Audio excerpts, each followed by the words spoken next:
Good morning, ladies and gentlemen. This is Brian Boyle with episode 56 of The Mesh Tongue, and it's Saturday morning. Hopefully you are having a great start to the weekend. Hopefully you had a great end of the week, and I saw some folks running in Disney. I've seen some folks, we got some races going all over Salt Lake, Winter Series up in Ogden, Winter Series down in Salt Lake.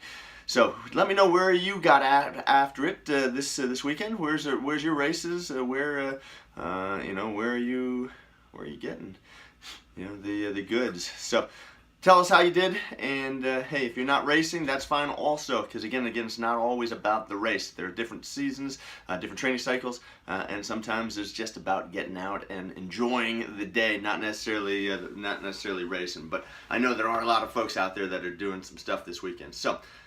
So hopefully you got a chance to check out the 1,000-mile challenge. You got a few moments with Sean, and I figured I'd take advantage of that to help kind of push that out. It's a really cool website and a really cool service. If you haven't seen it, it is a free service. So feel free to go over to the 1,000-mile challenge and get yourself signed up. And you can sign up for teams here coming up in a little bit. They're working on all sorts of crazy things. So if you haven't checked it out, or even if you've checked it out in the past, I'd encourage you to go back. They're doing a lot of really cool stuff, including redesigning the entire website.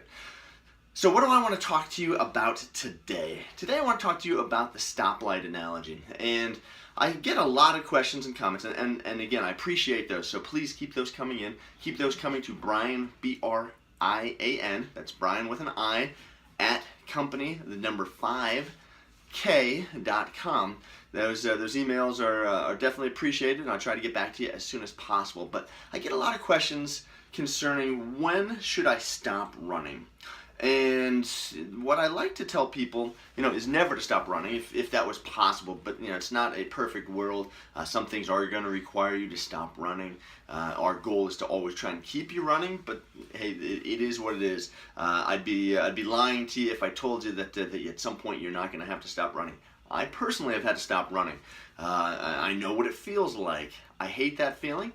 But, and I want to keep you from having to go through that. But I like to use the stoplight analogy. And the stoplight analogy goes something like this. So, if you know the colors on the stoplight, green light means go. So green light means all systems are go. You don't have any pain. You don't have any discomfort. Maybe there's a training discomfort if you're doing intervals or you're doing some fartlek running, and you're increasing your tempo runs. You might have some associated discomfort. Okay, but that's temporary. It's while you're gasping for air. Okay, that's the kind of discomfort that you have. No big deal. Green light, keep going. The yellow light means something's not right. Okay, now it doesn't mean that you kind of bag the whole thing, but something's not right. Maybe you've got a little bit of an ache in the knee. You've got something that an Achilles that's nagging at you. It could be low back or hip. Something doesn't feel right, but as you may find, that you get out for the run and you're a mile into it and all of a sudden the pain goes away. Great. All right. That yellow light means just check in with yourself. If you're keeping notes in your training log, definitely keep notes. Say, hey, what? I had some issues. Today my Achilles was off. My knee felt a little uncomfortable. Keep a note of that. And see if that's starting to progress. If you're starting to notice this more often, notice. Write down when it went away. If it went away in the first half mile, first mile, whatever it is. Okay, that's a yellow light. So that's like your check engine lights on. You want to be aware of it. Make note of it. But probably nothing to be alarmed at. The red light, however, the red light means that you start, or before you even start, you have pain. Okay, so if you're starting off before you have pain, and it's like a 5, 6, 7 out of 10, and it's in the knee or hip, you probably want to back off until you figure this out. Now, if you start running, okay, and the pain does not get any worse, okay, that's probably revert back to that yellow light. Say, okay, had some pain, doesn't get any worse. Okay, you make note of it. You start running though, and now all of a sudden your pain is starting to get worse. You're starting to have additional pain. Now maybe the pain's traveling. Okay, that's the red light. That's when you're going to need to stop. If you stop and the pain goes away almost immediately, say within the first 30 seconds to a minute. Okay, again, you can go back to that yellow light. Does that pain go away? all right, you start running again, maybe it's there a little bit, but it's not as bad, keep running, okay? If the pain, however, doesn't stop even after you stop running, or as soon as you start back up again, the pain is there and it's bad. This is when I had my stress fracture. Okay, I knew instantaneously. It felt like there's somebody who's hit me with a hot poker in the bottom of my foot. I'm out for an 8-mile run. We're 3 miles into this thing, and all of a sudden I felt just something like I actually thought I had a stone in my shoe. So, which wasn't unusual where we were at. So I stop. I untie my shoe, take the stone out. Hopefully, all right, nothing in there. Put my shoe back on. Start running again. And all of a sudden, there's that pain, and every step after that, this hot stabbing poker of a pain in the middle of my foot, which turned out to be a stress fracture. Well, guess what? 6 weeks of no running. But it was that sort of thing where, I had to get back. I mean, I was on a loop, on an 8-mile loop, and 3 miles into this thing.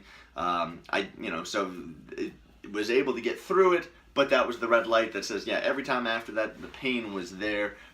Stop, get checked, and go from there. So hopefully the stoplight analogy is something that you can use to gauge your pain, to gauge your discomfort, to gauge whether or not you seek treatment. By all means, that these videos are educational. These videos are designed to help you, but they're not specific to everything that you have. Now, people will write to me, and I'll try and help you specifically, but there are other times that you're going to need to get in to see somebody. So hopefully, if this helps you, that is awesome. I hope that you don't need to use the red light. Hopefully everything is green and yellow. If yellow, again, follow some of the exercises that I've provided you. If you need some assistance, by all means, Brian at company5k.com. Be happy to assist you. And please keep these questions and comments rolling in. Share these videos with your friends, your family, your training partners. But whatever you do, man, don't go hurting yourself to come back. I'll see you again tomorrow. This is episode 56 of The Mesh Tongue. Check out runpainless.com. We're updating that pretty regularly. These videos, they're daily, so that I try and keep these up to date religiously. The blog is going to be more the video diary here, so I'll throw some additional things in there, additional notes as I get them. But yeah, check that out. And again, have a happy Saturday. I'll see you all tomorrow. Take care.